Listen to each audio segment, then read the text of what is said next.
So this is just a warning to those who've gone through this whole chosen one experience. Did you never get the feeling that people were saying, look, we're going to shaft you and we're going to tell you exactly what we're doing while we're doing it? Like, did anybody else ever get that sense that that was what was going on? I'm not sure how they're doing this. We know there's manipulation on some level, and I think real people playing the part on some level. We think that there is deep fakery going on. We know there's deep fake stuff going on some level, or they're using there is ways to do this, engines, and that you can tell the different engines that are being used. If you know, you know. This tech world stuff is mental. That's all I'm going to say, man. Be careful, chosen ones. You are sound. You are being targeted for a reason, and they tell you that.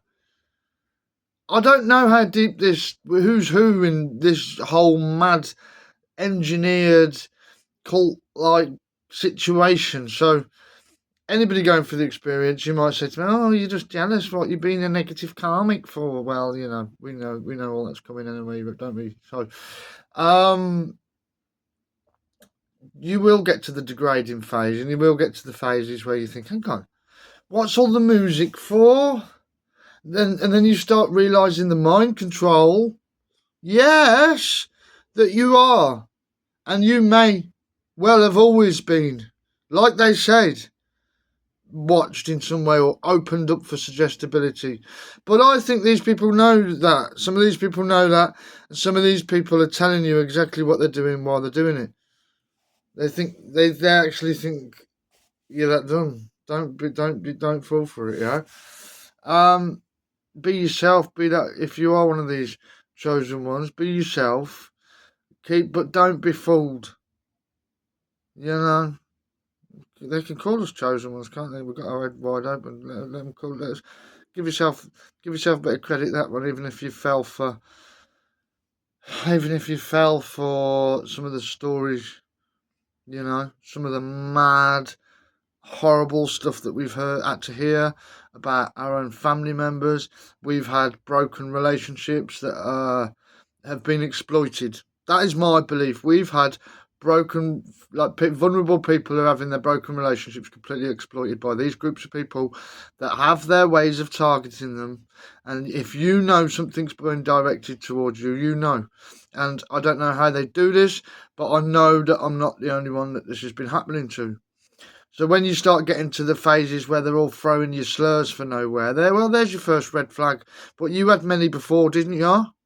Anybody else that's gone through this? You had red flags before. You knew from the start, really, but your rationalisation said, oh, no, why would it happen to me? This stuff doesn't happen. Basically, all of the things that people tell us when we try and report this stuff. And I had to do very well not to swear there. To even report this stuff, to even get anybody... This is what frustrates me, is that police officers and, well, doctors especially... Oh, mate, wait till you hear my story, what they did to me. Right, but the doctors especially... Excuse my little light thing there. They will not spend a second to research it. And that is such an injustice. Excuse me, I'm trying to avoid the light situation there. And that is such an injustice for anybody that's gone through this.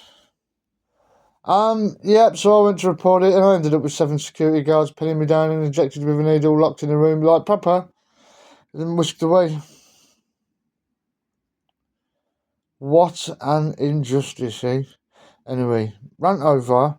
People just needed to hear that. Be careful if you get called one of the chosen 144 and all that. Just be very, very careful. I'm telling you. A lot of people are going to hate me for saying that, but just be careful. That's all I'm saying. Big love, man.